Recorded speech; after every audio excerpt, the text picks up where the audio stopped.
Hi, welcome to Jai lovely family. எல்லாருமே நல்லா இருப்பீங்கன்னு நினைக்கிறேன். விநாயகர் சதுர்த்திக்கு வீட்டில் வழிபாடு பண்ணுறத ஒரு சின்ன பதிவாக கொடுத்துருக்கேன். வாங்க பார்க்கலாம்.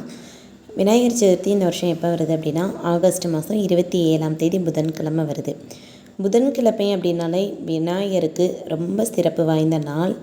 இந்த வளர்பிறை திதியில் விநாயகர் சதுர்த்தி வருது இல்லையா.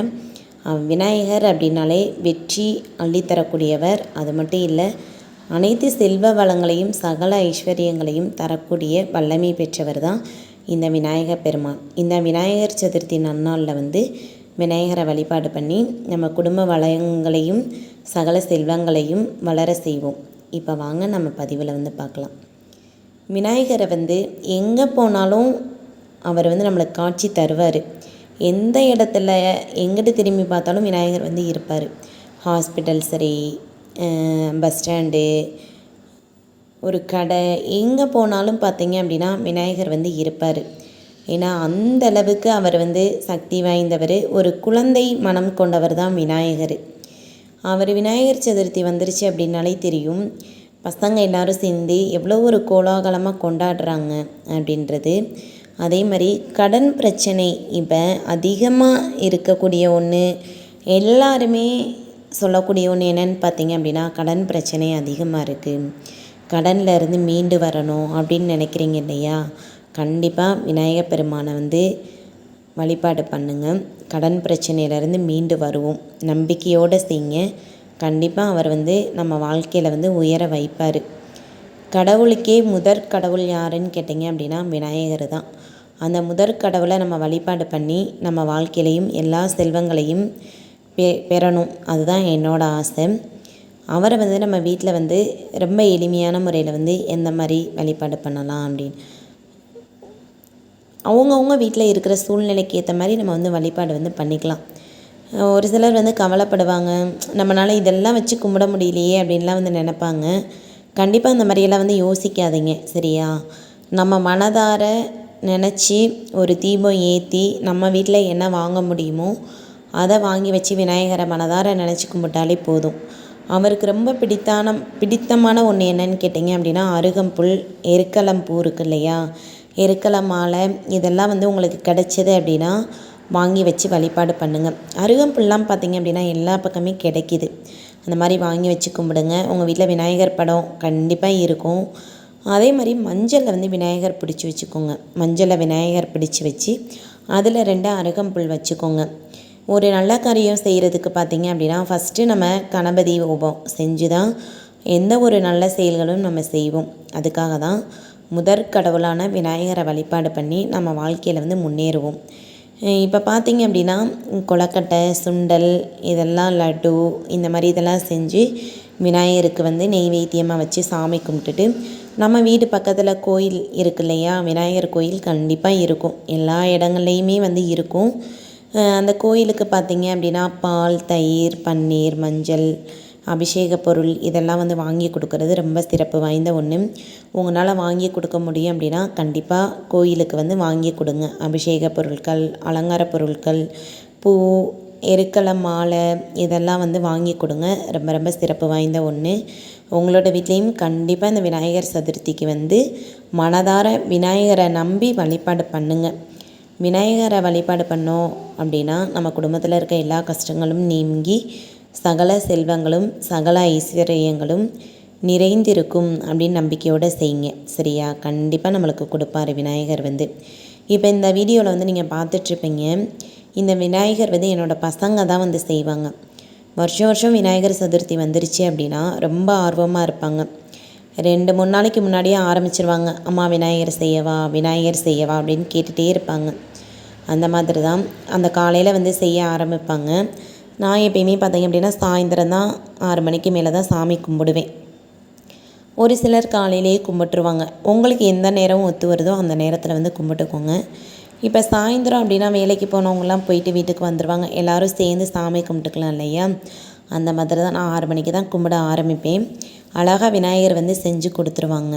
அம்மா இதையும் பூஜை ரூமில் வச்சு சாமி கும்பிடுங்க அப்படின்னு சொல்லிட்டு எவ்வளோ அழகாக செஞ்சுருக்காங்கன்னு பாருங்கள். என்னோடய பசங்க 2 பேருமே ரொம்ப சின்ன பசங்க தான். அவங்க வயசுக்கு இவ்வளோ தூரம் விநாயகர் செஞ்சு கொடுத்துருக்காங்க அப்படின்னா ரொம்ப ஆச்சரியப்படக்கூடிய ஒன்று தான். எவ்வளோ அழகாக செஞ்சுருக்காங்கன்னு பாருங்கள். அந்த விநாயகர் பார்க்குறதுக்கு அவ்வளோ அழகாக இருந்தார். உங்களுக்கு இந்த வீடியோவில் பார்க்குறதுக்கு எப்படி தெரியுதுன்னு எனக்கு தெரியல. ஆனால் ரொம்ப அழகாக பண்ணி கொடுப்பாங்க. அது அழகாக இருப்பார். இதை நம்ம வச்சு வழிபாடு பண்ணிவிட்டு அந்த 3ஆம் நாள் நம்ம வீட்டிலே ஒரு சட்டியில் நல்லா தண்ணியை கரைச்சி விட்டுட்டு பூச்செடியில் ஊற்றி விட்டுறலாம். ரொம்ப ஈஸியானது தான். இந்த மாதிரி ரொம்ப எளிமையான முறையில் விநாயகர் பெருமானை மனதார நினச்சி நம்ம வழிபாடு பண்ணி நம்ம வாழ்க்கையில் முன்னேறி வருவோம். கண்டிப்பாக உங்களோட வீட்லேயும் நீங்கள் இதை செஞ்சு பாருங்கள். கொழுக்கட்டை, சுண்டல் இதெல்லாம் செஞ்சு பொரி, அவருக்கு பிடிச்ச பொரி, சர்க்கரை, அவல் இதெல்லாம் வச்சு கும்பிடுங்க. எதுவுமே உங்களால் செய்ய முடியலை அப்படின்னாலும் பரவாயில்லை. ஒரு சிலர் பார்த்தீங்க அப்படின்னா வேலைக்கு போவாங்க, குடும்ப சூழ்நிலை காரணமாக எதுவுமே செய்ய முடியலை அப்படின்லாம் கவலைப்படாதீங்க. விநாயகர்கிட்ட வேண்டிக்கோங்க. இந்த வருஷம் என்னால் முடியலை, இதுதான்ப்பா என்னால் முடிஞ்சது, நிறைஞ்ச மனசோடு நான் கொடுக்குறேன், அதை ஏற்றுக்கோங்க அப்படின்னு விநாயகர் பெருமான்கிட்ட வேண்டிட்டு அடுத்த வருஷம் உங்களுக்கு பிடிச்ச எல்லாமே என் கையால் என்னோடய வீட்டில் நான் உங்களுக்கு செஞ்சு வைக்கணும் அப்படின்னு அவர்கிட்ட கேட்டுட்டு வேண்டிக்கோங்க. கண்டிப்பாக அதுக்கான வழியை நம்மளுக்கு விநாயகர் பெருமான் காமிப்பார். முதற் கடவுளாக இருந்து நம்மளை நல்ல வழியில் வழி நடத்தி கொண்டு போகட்டும். நீங்களே யோசிச்சு பாருங்கள். எந்த ஒரு நல்ல செயல் செய்கிறதுக்கு முன்னாடியும் அவரை நம்ம முன்னுக்கு வச்சு செஞ்சோம் அப்படின்னா கண்டிப்பாக அதில் வெற்றி கிடைக்கும். ஏதோ ஒரு கோயிலுக்கு போகிறீங்க அப்படின்னா ஃபஸ்ட்டு நம்ம விநாயகரை வழிபாடு பண்ணிட்டு தான் உள்ளே இருக்க கடவுளையே நம்ம வழிபாடு பண்ண போகிறோம். ஏன்னு கேட்டிங்க அப்படின்னா அவர்கிட்ட ஃபஸ்ட்டு ஆசீர்வாதம் வாங்கிட்டு நம்ம எடுக்கிற செயல்களில் வெற்றி கிடைக்கணும் அப்படின்னு விநாயகர் பெருமான்கிட்ட ஆசீர்வாதம் வாங்கிட்டு அதுக்கப்புறம் தான் உள்ளே போய் இருக்க மற்ற தெய்வங்களை நம்ம வழிபாடு பண்ணுறோம். ஏன்னா அவர் எப்படின்னு பார்த்தீங்க அப்படின்னா அம்மா அப்பாவையே உலகமாக நினச்சி சுற்றி ஞானப்பழத்தையே வாங்கினவர். அந்தளவுக்கு அவர் என்ன சொல்கிறது, அந்தளவுக்கு செயல்படுவார். அதே மாதிரி நம்மளையும் செயல்பட வச்சு வெற்றியடைய செய்யக்கூடியவர் தான் விநாயகர் பெருமான். உங்களோட வீட்லேயும் கண்டிப்பாக உங்களுக்கு பிடிச்ச மாதிரி விநாயகரை வழிபாடு பண்ணிக்கோங்க. இப்படி தான் செய்யணும் அப்படி தான் செய்யணும் அப்படின்றதெல்லாம் கிடையாது இல்லையா. உங்களுக்கு உங்கள் வசதிக்கு ஏற்ப எந்த மாதிரி செஞ்சு வழிபாடு பண்ணணும்னு நீங்கள் நினைக்கிறீங்களோ அந்த மாதிரி செஞ்சு வழிபாடு பண்ணுங்கள். வீடு பக்கத்தில் கோயில் இருந்தது அப்படின்னா கண்டிப்பாக கோயிலுக்கும் போயிட்டு வாங்க. அதே மாதிரி அந்த 3 நாள் 5 நாள் விநாயகர் சதுர்த்தி முடிஞ்சு அந்த 5ஆம் நாள்லாம் பார்த்தீங்க அப்படின்னா ஊர்வலம் போவாங்க. ரொம்ப அழகாக இருக்கும். ஒவ்வொரு விநாயகரும் அந்த ஊர்வலத்தில் பார்த்தீங்க அப்படின்னா அழகாக இருப்பாங்க. மாடல் மாடலாக போவாங்க. இப்படியெல்லாம் இருக்குமா அப்படின்னு நம்மளை வியப்படைய செய்கிற அளவுக்கு இருக்கும். கண்டிப்பாக அந்த ஊர்வலம்லாம் போகும் இல்லையா, அதுலேயும் போய் பாருங்கள். ஒவ்வொரு விநாயகரும் ஒவ்வொரு மாதிரி இருப்பாங்க. இதெல்லாம் வருஷத்தில் ஒரு நாள் வரக்கூடியது தான். நம்ம குடும்பத்தோட குழந்தைங்களோட சேர்ந்து விநாயகரை வழிபாடு பண்ணி கடன் பிரச்சனைலாம் இருக்குது இல்லையா, அவங்களாம் விநாயகரை வழிபாடு பண்ணுங்க. கண்டிப்பாக கடன் பிரச்சனையிலேருந்து மீண்டு வரலாம். இந்த சனிக்கிழமை விநாயகருக்கு தேங்காய் எண்ணெயில் தீபம் போடுங்க. தேங்காய் எண்ணெயில் விநாயகரை நினச்சி தீபம் போட்டுட்டு வாங்க. கண்டிப்பாக கடன் பிரச்சனையிலேருந்து மீண்டு வருவோம். இன்றைக்கி நிறையா பேர் பார்த்தீங்க அப்படின்னா குடும்பத்தில் இந்த கடன் பிரச்சனையால் எங்களால் சந்தோஷமாகவே இருக்க முடியலை, நிம்மதியாகவே இருக்க முடியலை அப்படின்னு நிறையா பேர் சொல்கிறீங்க இல்லையா.